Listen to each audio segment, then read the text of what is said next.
I know something is here. I can feel your energies. Show yourself. Target acquired. In the name of your Prime, an abomination tarnishes the name of my basement. I am here to do the bidding of my master. You will pay what you owe to the government.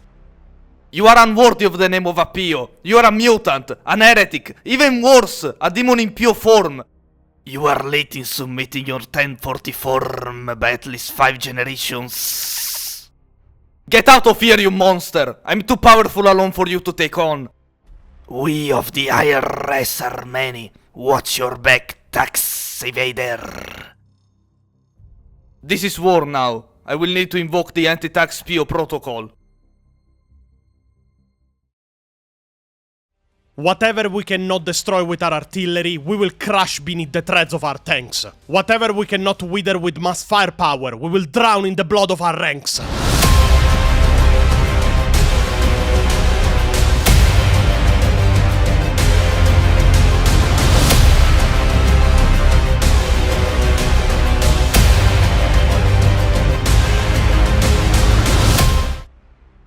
I heard a lot of talking coming out of the basement. Mind explaining? Servo Pio has created the ultimate enemy of every Pio. War is coming. What kind of war? A tax war. No Pio has ever sullied himself with the sin of paying taxes. I certainly won't start now. And we don't count Evil Pio as one of us, as he was, well, evil. Evil Pio was against violence and pro-paying taxes, though. Yes, so evil in fact we shall never speak of him again. But don't worry, the war won't happen here. I have already chosen the perfect battlefield for it. Which is? Bolivia. Why Bolivia? Because I might overthrow the government while I'm there. My time is valuable, you know.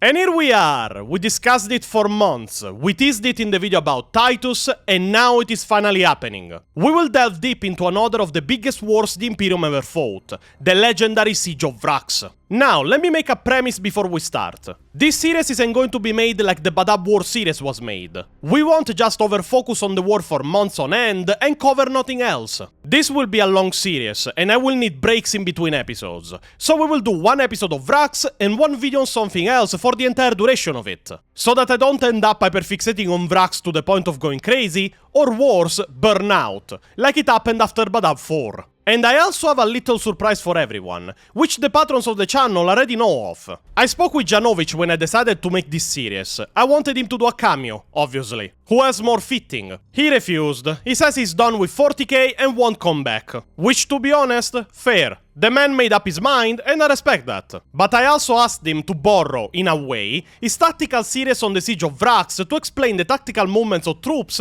and how the battles during the siege went. And he accepted to let us use his footage. So, every time you are seeing a tactical screen showing troop maneuvers and battle tactics, know that they belong to the YouTube channel of Janovic and his series on the Siege of Vraks. We will obviously give full credit every time they appear, and you can find the link to his channel in the description of all Vraks videos. We owe our thanks to Janovic for letting us use his series to enhance our deep dive, and I hope you will enjoy how we use his videos to explain things. Now, before we start, as usual, we wanted to thank all the members of our Discord, of our Patreon, and of our YouTube channel for all their support and help. Once again, remember that you can also support us on Subscribestar and Ko-Fi, and that we are now also on Twitch playing 40k games while discussing lore, or simply having fun playing with viewers, especially on Darktide, where the chat dubbed Pio's character Homeless Pio, because he looks like a Scottish homeless man going around fighting heretics. Which one is Pio, the homeless guy? Herminio. Wait, wait, wait, don't move. You look like an armed crackhead. Don't stay around him at a bar. He will start swinging around his power mole randomly when he's drunk. So, hope to see you in chat on Twitch so that we can have a laugh all together. Now, coming to the video, let's start the story of the Siege of Vraks. And we will start it by introducing to you the planet of Vraks Prime. Vraks Prime is the only inhabited planet in the system of Vraks. It is located in the Kerak subsector, part of the Scaros sector in Segmentum Obscurus. Vraks Prime is a Departmentum Unitorum armory world, a vast storage facility for supplies and equipment equipment to be used by newly raised Imperial Guard regiments or as an emergency war reserves. The planet sports a population of just 8 million souls. Games Workshop really is not good with numbers, you will see going forward. And the planet itself is organized in the typical hierarchy of the Administratum. The same used on Terra, with masters at the top and menial and subordinate workers at the bottom respectively. The millions of Labor Corps indentured workers are guarded by troops belonging directly to the Departamentum Munitorum, and the planet maintains also its own planetary defense forces on top of the troops of the Munitorum. Vraks also has a substantial Ogrin population amongst the Labor Corps, and there are temporary transitory populations residing on the planet formed both by pilgrims visiting the shrine of Saint Lyons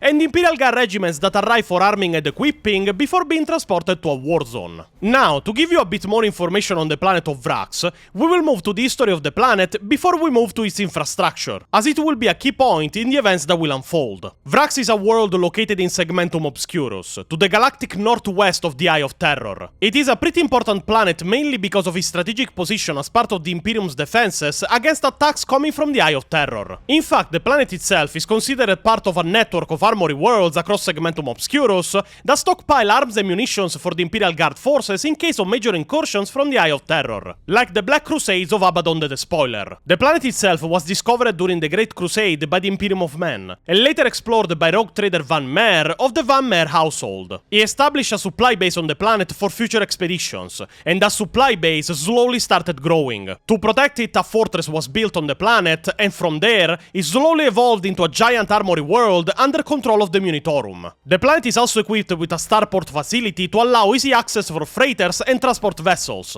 Slowly all of these facilities grew and were upgraded together with the planet. Giant bunker systems were constructed, more defenses, and the starport can now even service the largest of Imperial landing crafts. In M38, the Cardinal Astra of Vraks also ordered constructed in the fortress of the planet the Basilica of Saint Lyons, so that the millions of indentured workers of Vraks could attend mass and cultivate their faith while on the planet. This basilica was consecrated with the bones of Saint Lyons himself, a missionary of the 38th millennium who was martyred by heretics in the Scarus sector. The planet's defenses are all based around the fortress of Vraks, also known as the Citadel. It is situated in the center of the Van Mierslands Wastes, and it is the control center of the Departmentum Munitorum operations on Vraks. It is a large fortress situated atop the core of a long-dead volcano. It contains the headquarters of the Planetary Defense Forces, the offices of the Master of the Administratum, archives, the Basilica of St. Lyons, the Cardinal's Palace, and the Citadel's garrison barracks. It is equipped with high-security dungeons carved into the rock beneath the Citadel itself. It is also home to the astropathic communications infrastructures, the Adeptus Arbitis Precinct, and the control center for the network of defense lasers batteries. The Departmentum Munitorum believes that Vraks is an impregnable fortress. Its walls are protected from orbital bombardment by void shield generators. The defense laser batteries make an assault from orbit an impossible maneuver without getting shot to pieces. These same lasers can also be aimed at ground targets, so anybody that approaches the Citadel will have to pass through interlocking fields of fire. These defense rings run for miles out in the wastes. The defense lines of the fortress are protected by trenches, bunkers and strong points, as well as pre-prepared artillery positions. And they are surrounded by lines of razor wire, tank traps, and thousands of minefields. The planet is a dangerous death trap to the level of the Ring of Steel of Badab. But in 10,000 years, Vraks has never fallen. Until now.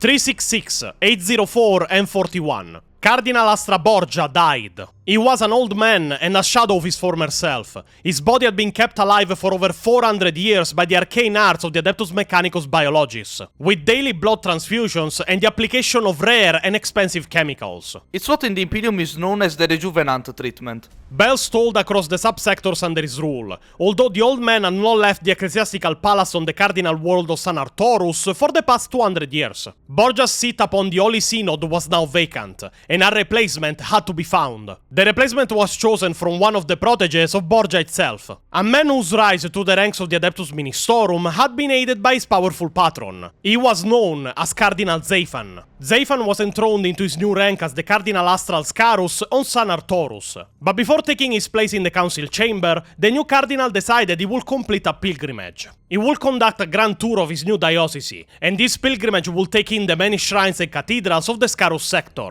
At each location he will preach the Imperial Creed and see that all was being done to protect the souls of the billions now under his charge. The pilgrimage will take 5 years to complete, and Cardinal Xaphan will travel with his full entourage always at his side. 1,000 preachers, deacons, chatelains, servants and menials, along with a personal bodyguard of the Adeptus Sororitas. These warriors were a gift from the abbess of the Artorus Priory of the Order of the Argent Shroud. These women were sent to Xaphan to celebrate his enthronement, and were charged with protecting him and his entourage in the dangerous galaxy beyond the fringes of the Artorus system. The pilgrimage took Xaphan to many worlds, where his presence, as a chosen representative of the Emperor, whipped the faithful into a frenzy of devotion. Fanatical cults such as the Redemptionists attached themselves to his entourage. Xaphan's pilgrimage was a crusade, they claimed, to rid the sector of heresy, to purge the impure and the unclean. He had been sent by the Emperor to do this holy work. On Trajan Primaris, the Cardinal's sermons attracted tens of thousands of frateries. Rioting broke out just to catch a glimpse of the Cardinal himself.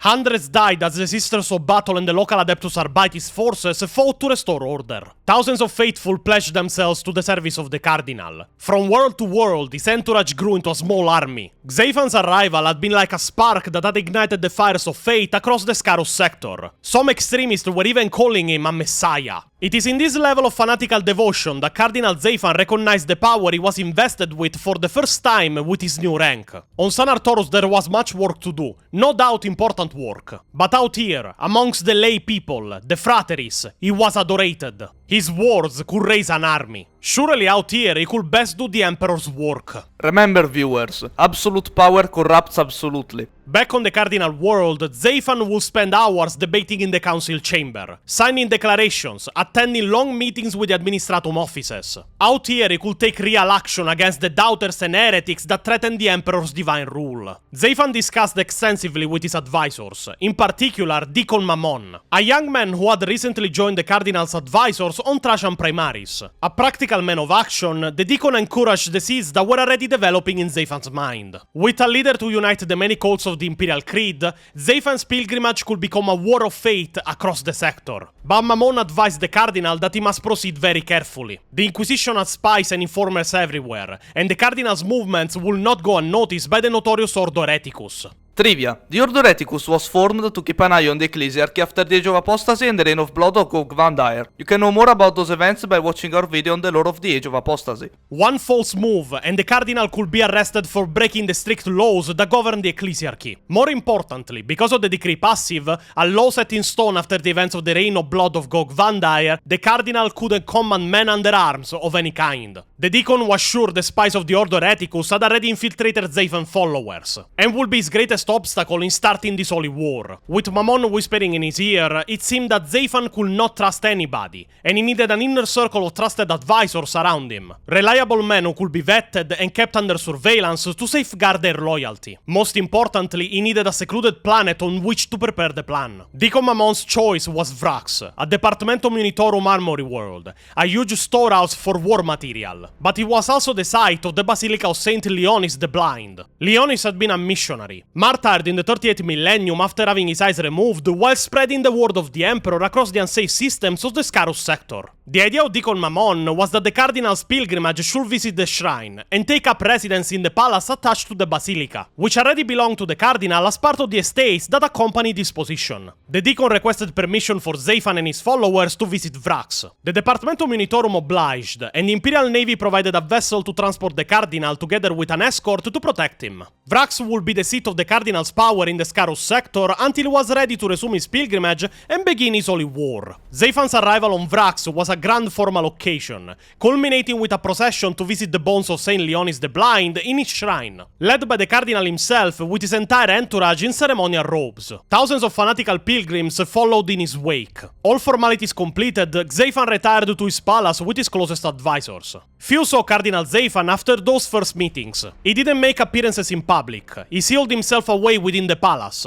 and only a selected few were allowed access to his holiness. Everything returned to normal on Vraks. Even the officers of the Order of the Argent Shroud accompanying Xaphan took up residence in the small priory attached to the Basilica of St. Leonis, and formed an honor guard to the revered saints' remains and relics. There seemed no reason for suspicion, but there was disloyalty and sedition breeding within the heart of Vraks. Aided by Deacon Mammon, the Cardinal started to plan the first steps of his War of Fate. Of course he will need a great army. Although he already had its core with the followers that had sworn their loyalty and service to him, he needed a lot more manpower for his plans. Deacon Mammon had already a plan to circumvent the ancient ban of the decree passive that forbade the Cardinal from having men under arms. Xaphan could not command any forces, but in times of peril, the Basilica of St. Leonis the Blind could raise forces of Frateris militia to protect itself. So, the deacons, preachers and missionaries moved amongst the pilgrims and labor gangs, preaching sermons that forecast that Vraks was indeed in danger and actively under threat. Rumors were spread that heretical forces were already attacking neighboring systems,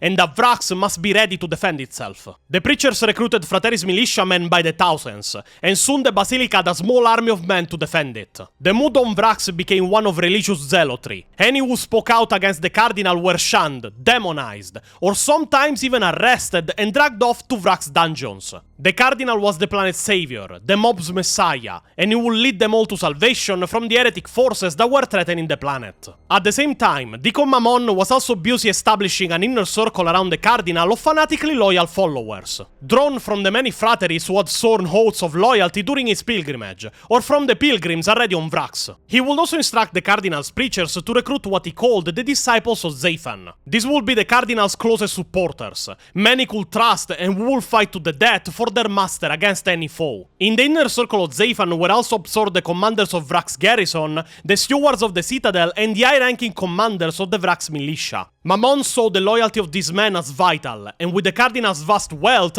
he bought it. Where he failed to buy loyalty, Mammon soon had the leaders replaced, using the Cardinal's influence to install more influenceable leaders. None of the forces these officers commanded were directly under the Cardinal's orders, so the decree passive had not been violated. But soon the commanders could be relied upon to do the Cardinal's bidding. In the coming Holy War, Xaphan will need their troops. Frateris militia served their purpose, but they were not replacements for a well-equipped and trained force of soldiers. The Cardinal soon had almost all of Vraks' military forces under his control. Only the Adeptus Arbitis precinct remained outside his influence. The Cardinal maintained through all of this his secretive style of life upon Vraks, but his gospel was spreading like wildfire amongst the repressed and hopeless of Vraks' labor gangs. These penal workers lived a wretched existence, building the underground storehouses, defenses and roads networks for the Departmentum Munitorum. On Vraks there were millions of indentured workers, poor souls dressed in ragged overalls, chained together under constant guard. Xaphan's preachers brought a message that gave them some hope.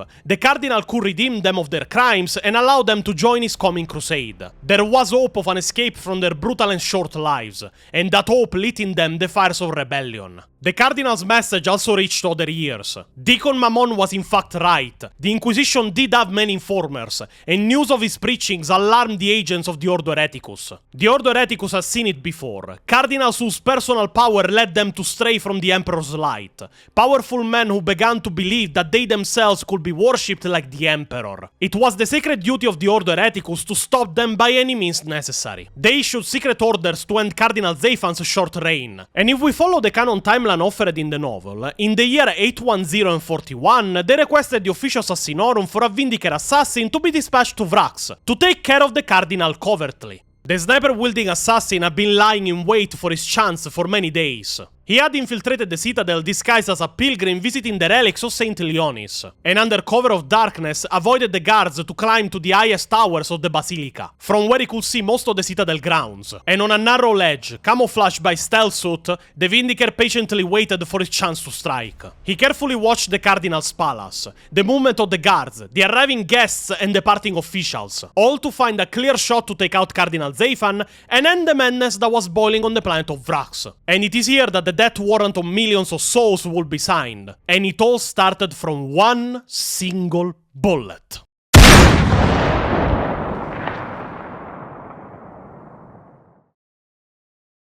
The Vindicator scanned the domains of Xaphan for days, until he finally had a clear shot to end the life of the Cardinal, loading in his Exitus rifle a turbo penetrator round. I see you giggling there at the name. Stop it, it's serious. The Vindicator fired against Xaphan. A single shot rang out across the citadel. The heavy penetrator round punched clean through a decorative pillar before hitting the Cardinal directly. In a bright flash of energy, Xaphan fell backwards, but his Rosarios mounted the refractor field that saved his life. The sniper tried to hit him again, but his guards leapt to surround him, and two died instantly as accurate following shots took them clean through the head. Blood was splashed across the mosaic floor of the palace, but the sniper's one clear shot had failed to kill the target. Quickly, the Vindicator reloaded his rifle and jumped back through the tin vent that had allowed him access to the ledge. Inside the ancient tower, it was dark and dusty. His mask compensated for the near darkness, and he made for the narrow spiral staircase, moving to reach his escape route. Below the tower, the courtyard of the citadel was suddenly alive with panicking pilgrims all running around. At the bottom of the stairway, the sniper emerged through a narrow arched doorway. A young acolyte preacher stared in awe at the lit black-clad figure. It was the last thing he saw as the Exitus rifle fired from the hip of the Vindicator and through his chest. The assassin dodged away, but he was already being pursued by the fanatical followers of Xaphan. Guards were rushing to seal off the citadel and the basilica. The assassin made for a side door, shot the lock away and kicked it open. There was no longer any need for stealth, just a headlong rush to escape,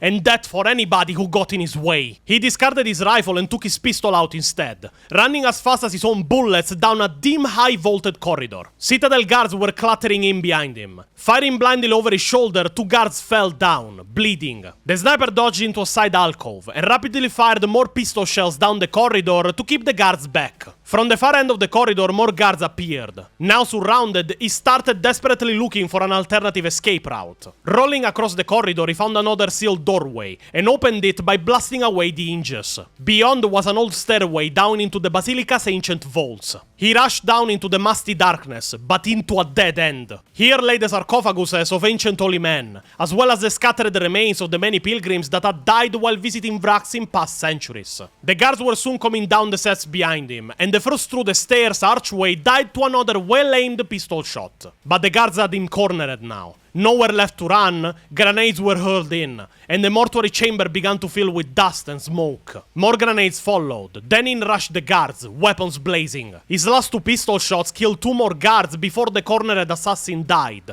riddled with bullets. His body was dragged up to the surface to parade before the faithful. Here was the traitor that had tried to kill Cardinal Xaphan, and this was the spark that ignited the powder keg. Traitorous forces had struck at the Cardinal and attempted to kill their messiah, so spoke Xaphan's preachers. News of the assassination attempt sparked riots in Vraks starport as the pilgrims ran amok, fearing that the assassination attempt meant that the enemy longed for caste were about to strike at the planet. The Frateris militia raced to arm themselves, and the guards of the armories were ordered to stand aside and allow them in. The looters plundered weapons and ammunition in massive quantities. The Adeptus Arbites moved to reimpose order, and found themselves in a pitched battle in the streets of Vraks starport. They requested aid from the Citadel garrison, but under Deacon Mamon's instructions, they received no help at all. The Arbites precinct house was soon besieged by an angry mob, and would hold out for several weeks before eventually being overrun. This was only the start. The Cardinal was moving to take over Vraks and begin his crusade. Soon there was fighting breaking out between the labor corps worker and their guards in the up zones,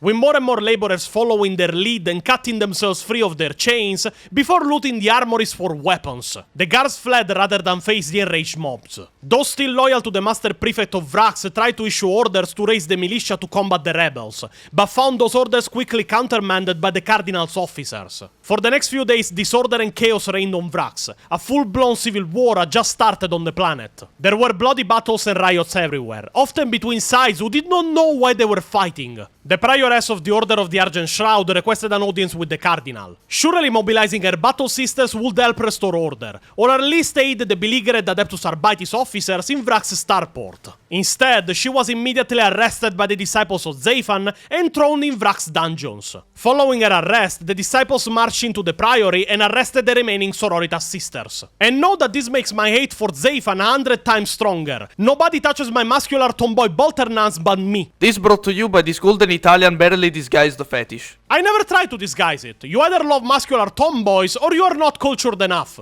Some of the sisters fought back, but outnumbered and taken completely by surprise by the sudden treachery, the sisters were soon overrun. Those sororitas that didn't die in the fighting were clasping irons and all the way to the dungeons. Meanwhile, the dungeons were also being emptied, and their former occupants presented before the Cardinal, the men who had saved them from their fate. Under Deacon Mamon's orders, the disciples of Xaphan also moved against Vraks' Master Prefect, and the Administratum buildings were stormed. The Master Prefect tried to run, but was killed as he tried to reach the Citadel's shuttle landing pad. The entire Citadel was soon in the hands of Cardinal Xaphan and his zealot followers. The garrison followed their commander's orders and confined themselves to barracks. Any who did not surrender and bow down before the Cardinal were executed by the disciples of Xaphan. The Sensorium Tower was also stormed, and the astropath within slaughtered to a man. While across Vraks battles raged, the Citadel, the seat of power, had fallen from within. When the fighting outside subsided, Cardinal Xaphan was left as the sole ruler of Vraks. It would be months before the Departmentum Munitorum noticed that the planet of Vraks was now under the control of a traitor. A world had gone silent. The astropathic communications node on Vraks, where astropathic messages were gathered from across Scarus sector, checked, encrypted, and rerouted by the cadre of astropaths that inhabited the tall sensorium tower of Vraks Citadel, had stopped transmitting. The last transmission had been a garbled message, received by an administratum office on Cadia. It was not an unusual event. Astrotelepathic messages did not always make their way through the warp intact. The astropath's psychic art was not a precise one. At first, little attention was paid to a minor anomaly. It will take the master of the Departmentum Munitorum many months to hear the news of the disaster that had beset his armory world. Not until routine messages went unanswered will suspicions be aroused in the corridors of power of Segmentum Obscurus. Not until further investigations were undertaken, and the garbled final message was eventually forwarded to the master of the Departmento's office on Terra, will the truth be known. Vraks had fallen. The impregnable fortress and its valuable stores were now in rebel hands. How could it have happened? And we also know exactly what that message was, in fact. Attack! Vraks Fortress! Cardinal Astra! Master, perfect! General uprising in progress. Sensorium Tower now under attack. Request assist.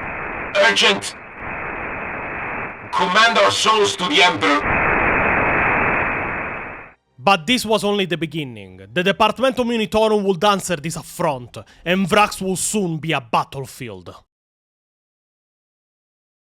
The Departmentum Munitorum did not respond quickly to the fall of Vraks. It took a very long time for the news of the uprising on the planet to be confirmed, and then for it to reach the ears of the official, the master of the Departmentum Munitorum of Segmentum Obscurus. And even then they couldn't act without contacting directly the Administratum on Terra. Months passed before the slow cogs of the Administratum started moving. Now, to be specific, for the Administratum the loss of the world of Vraks wasn't a problem because of its population. 8 million souls are nothing on the grand scheme of things. The problem was the strategic position of Vraks in the logistical chain of Segmentum Obscurus. The world, and especially the weapons and ammo stored on it, were needed to resupply Imperial Guard regiments on the battlefields. Even the readings of the Imperial Tarot on the subject of Vraks were doom-laden. But the loss of the planet could not be accepted, especially because it weakened the Imperial defenses around the Eye of Terror itself. In the eyes of the Munitorum, Vraks was the beginning of a chain of events that might even spark a new Black Crusade, and the High Master of the Departmentum Munitorum could not take this chance.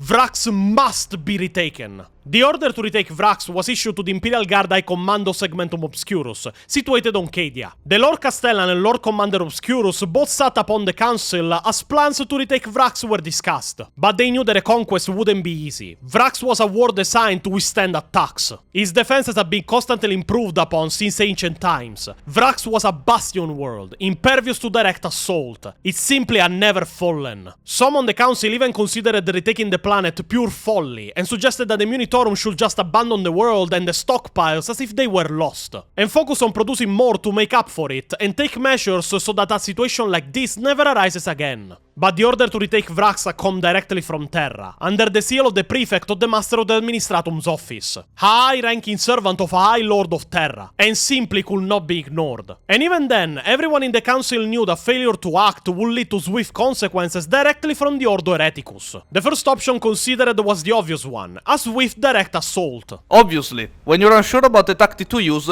Old Reliable. Direct frontal assault. This would involve an attack from orbit by a powerful Imperial Navy fleet, spearheaded by a force of the Adeptus Astartes. A messenger could be quickly dispatched to request Space Marines' assistance in this matter, and calculations started on the kind of resources needed for this kind of operation. It swiftly became clear that was not an option. The planet had vulnerable points, but those points had been reinforced with dozens if not hundreds of orbital laser batteries and ulterior low-orbit capable weaponry, and battery weapons aimed at the sky. And the conclusions of the Logis calculations were as following. The conclusion drawn from the Logis' calculations was that the risk of a direct attack was too great. The probability was high that a planetary assault will be repulsed with great loss. Troops that did reach the surface will not do so in sufficient numbers to capture the Citadel. Even the mighty Space Marines will not attempt such an attack. No chapter master was foolhardy enough to risk the destruction of his valuable battle barges and, worse still, his battle brothers, for the slim chance of victory. If they pursued this plan, they will do it without the aid of the Space Marines and would be walking into a disaster. The fastest and most obvious solution was discarded. However Vraks will be retaken, it will not happen quickly. Other options were considered, like blockading the planet and launching repeated small-scale assaults in the span of a century to wear the defenders down, so that the planet could eventually be retaken. Even here, the calculations were not promising, and said the plan could work if executed over 500 years instead of just 100. But the Munitorum rejected the plan as too timid and requiring too long. They wanted the world retaken as fast as possible. The third option then became considered, a plan to execute a siege on a massive scale. Land an army big enough to sustain the siege over the years required to pulverize the defenses, while grinding the defenders down through constant warfare. In the end, Vraks was a single armory planet. The Imperial resources were still more plentiful and powerful than everything present on it. The human computer Logis began their calculations, taking everything into account, from replacement rates to even warp travel times. And they estimated that such a strategy would take 12 years to reconquer Vraks for the Imperium of Men. The calculations and the plans were forwarded to the Departamento Munitorum's office on Terra, and they accepted the plan and started gathering the resources and manpower needed for it. In fact, they founded an entirely new army only for this effort. This army was designated as the 88th Imperial Guard Siege Army. The soldiers of this army will be provided by a planet known as Krieg. The planet of Krieg was a world already in the highest tide band for supplying manpower and soldiers for the Imperial Guard. Their troops were known as the Death Corps of Krieg. The men of Krieg were green warriors who had developed their particular doctrines of warfare during the planet's bloody 500 years civil war. During the Krieg civil war, the loyalist elements on the planet had attempted to destroy the rebels using atomic purging. The planet had in fact been covered in the mushroom clouds of thousands of nuclear bombs, all to try and keep it out of the control of the traitorous elements trying to secede from the Imperium of Men. To survive the hellish irradiated battlefields, the population and the war had gone underground. Labyrinthine trench networks are stretched out across the planet. For long periods, the civil war had been a stalemate, but it meant that for 15 generations, the fighting men of Krieg were raised and trained into a tradition of attritional trench warfare. When it came to these bloody and slow battles, the Death Corps of Krieg excelled. The Kriegs were also of a unique moral character, as their mindset was one of selfless sacrifice. They could withstand the horrific psychological damage caused by prolonged wars of attrition. Where other armies will crack under the strain and mutiny, the Death Corps will never do the same. They will fight on regardless of their losses. They knew no other way. Overall command of the 88th Siege Army was given to Lord Commander Zuelke, a son of a noble family whose influence stretched across the higher echelons of the Imperial Navy and Imperial Guard. His great-grandfather had once served as an attaché to the Lord Commander Solar on Terra. Lord Zuelke's qualifications for leading the campaign, apart from his social rank, were few. Beyond his martial upbringing and detailed study of the Tactica Imperialis, he was put in charge mainly because of the political pressure of his family name. Let me translate. This guy is an incompetent idiot, but he's a nepo baby, so they needed to give him the job. Lord Zuelke was assigned a large staff to begin the long process of mastering his army and planning the war for Vraks. And like this, preparations were underway to form the army that would invade Vraks, an army of expendable materials, resources and men, to the point that his soldiers were not even named, just numbered. The Sons of Krieg would soon move war and die on Vraks. On Vraks instead, the sudden uprising and the Cardinal's victory had escalated into an avalanche of mob violence. For several months, the rebels fought amongst themselves to establish a new power structure around the Cardinal. New leaders emerged from the garrison and the labor corps. Those who proved their loyalty to the Cardinal's regime were rewarded with positions of power. The very best were inducted into the Disciples of Xaphan or given roles as enforcers. The Cardinal's cadre of brutal strongmen who oversaw the rank and file, enforcing obedience and discipline. After the rioting and bloodshed was was over, the Cardinals commanders set about the first task, defending Vraks from any reprisal attacks. They had to prepare their men and train an army. They had vast quantities of Imperial Guard supplies to plunder, so their army will be well equipped and occupying very strong defenses. But still they must be prepared for whatever the Imperium will throw at them. The Cardinal issued instructions that Vraks should be turned into a slaughterhouse. He made it clear that no defender could now expect any mercy from the attackers. They must fight or face inevitable execution by the enemy. Only by defeating the enemy could any man expect to survive. For those that fought well, there will be great rewards. For those that failed in their duty to their leader, there will be summary execution at the hands of the Cardinal's enforcers. After the uprising, the rebels' newly won freedom was short-lived. The laborers were soon put back to work, improving the defense lines, moving minefields, or laying new ones and rolling out miles of razor wire. Artillery crews were practicing ranging shots and presighted their guns. The renegade militiamen, whether willing or co-opted, trained with their newly looted weapons. The Cardinal's army was well prepared for what was coming. Now, we need to delve a bit in the logistical situation on the planet of Vraks itself, so that we can retell the amount and quality of forces that Cardinal Xaphan has at his disposal for the war that is coming. First things first, all of the planet's estimated 8 million souls were now considered as traitors and probable manpower for the armies of the heretic Cardinal. The best troops of Vraks will be the disciples of Xaphan, a cadre of elite troops and the Cardinal's own men, handpicked by his representatives for their loyalty, many also chosen because of their previous military experience. They were also extremely well armed and equipped, as they had been given first pick to loot from the Vraksian armories. After the disciple of Xaphan, there was the garrison Auxilia, which was present in great number because of the strategic importance of Vraks. This was broadly equivalent to a planetary defense force. The Auxilia did not have the training or equipment of a regular Imperial Guard regiment, but access to Vraks stores would have rectified any equipment shortages and given the garrison access to vast amount of heavy equipment, Liman Rasses, Chimeras, and Basilisks included. How well they could operate this equipment was unknown, but the garrison's fighting strength had been built around a backbone of veteran Imperial Guardsmen and officers drawn from disbanded regiments that could not be rebuilt. Whilst being well equipped, it was thought unlikely that the garrison's force would be able to mount well-planned and coordinated operations, but that they would be easily capable of manning a bunker or defense line in a more static defensive role. After them, there were the Labor Corps. The Departmentum Unitorum Labor Corps on Vraks was large and included many Ogrins. They were indentured workers doing routine work such as constructing and repairing roads, pouring ferrocrete bunkers to strengthen the defense lines, digging and blasting out new underground storehouses, and transporting goods to and from the starport. Most were wretched souls living a grueling life of remorseless hard work. As a result, many had joined the Cardinal's rebellion willingly, and saw fighting for their leader as a chance to escape a life of pitiless toil. A general dislike for the Departamento's current Master Prefect on Vraks, due to his poor treatment of the laborers, also helped to spur them into rebellion. Many of the laborers had already been given some basic military training. As well as working, the Labor Corps also supplied manpower for Vraks militia. In the event of an attack, the planet's garrison was not large enough to man the defense lines. Instead, this would be the job of the militia. Laborers who joined the militia enjoyed extra privileges in rations and accommodation, as well as receiving training days. Although only rudimentary training was given to them,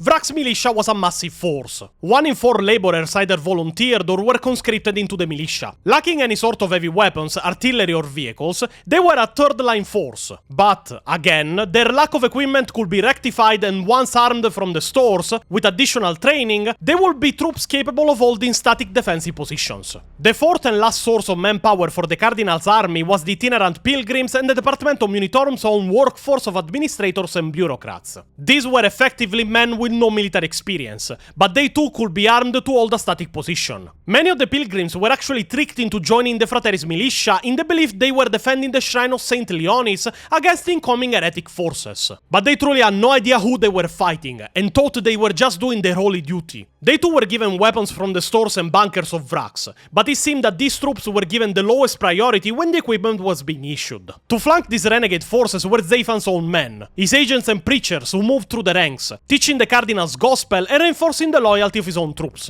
Individuals from the garrison force, often former sergeants, had also been promoted to enforcers. These were men whose job was to enforce discipline and loyalty, much like the Imperial Guard's commissars. In battle they would stay behind the front lines and shoot any man that deserted his post. More worrying, however, were those individuals released from the dungeons of Vraks. Added to the renegade ranks were the dangerously insane or psychopathic, as well as individuals who had shown signs of developing psychic powers. Dangerously unprotected psykers were easy prey to warp entities, and there were several hundred such individuals in Vraks' deepest dungeons awaiting transportation to Terra on the next inquisitorial black ship to arrive. The Cardinal saw these rogue psykers as his own children, and claimed they base messages to him from the gods themselves. Okay, Xaphan might be a bit more gone mentally than I had understood until now. And by that I mean he's batshit insane if he frees hundreds of unsanctioned rogue psykers and calls them his children. Whilst the defenders of Vraks might be varying in quality, especially in morale, they will be well equipped, and their main advantage will be that they already occupied a formidable defensive system. The forces of the 88th Siege Army will for this campaign be equipped for a long static war, with a special reliance on artillery. The artillery lay at the center of the plan for besieging Vraks.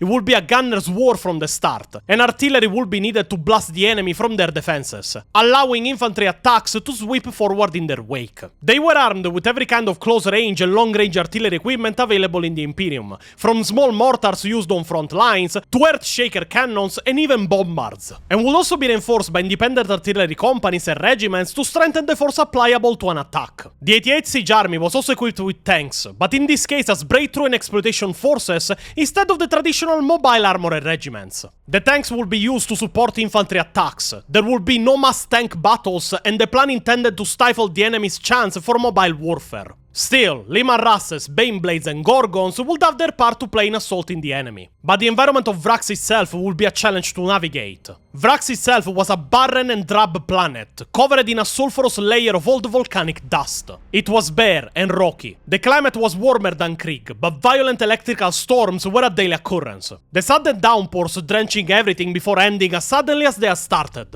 These storms turned the ground into a sticky grey quagmire as the water drained away through Vraks' porous surface. The battlefield itself would encompass almost the whole of the Van Miersland's wastes. 5,000 square kilometers of barren emptiness, with its long gentle falls and occasional rocky outcropping of harder volcanic rocks not yet worn down by the rainwaters. It was also terrain the enemy knew well already. The Departamentum Unitorum supplied maps for the Krieg officers, but many contained no features of note. The enemy knew where the high ground was, where to position his guns with the best fields of fire. All of this intuitive understanding of the battlefield would have to be learned by the attackers as the campaign progressed. And as the Krieg officers observed their gas-masked soldiers marching in ranks towards the ramps of the transport vessels that would take them to Vraks, they already knew that this campaign would be paid in a sea of blood.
And with this we come to the end of the events that led to the Siege of Vraks. From the next episode onward, we will dive directly into the battles fought on the planet. And trust me, the battles were very many and increasingly bloodier.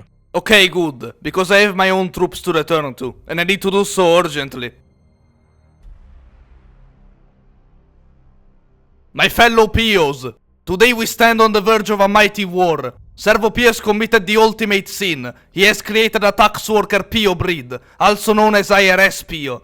I will not lie to you all. The war we are marching into will be unlike any other a PO has ever seen, and many of you will probably not return from it. But our sacrifice will be necessary for all the generations of POs to come. Because the reality of it is that they might take our lives, they might take our PO starch, they might even take our personal reserve of cool hats, but they will never make us pay taxes.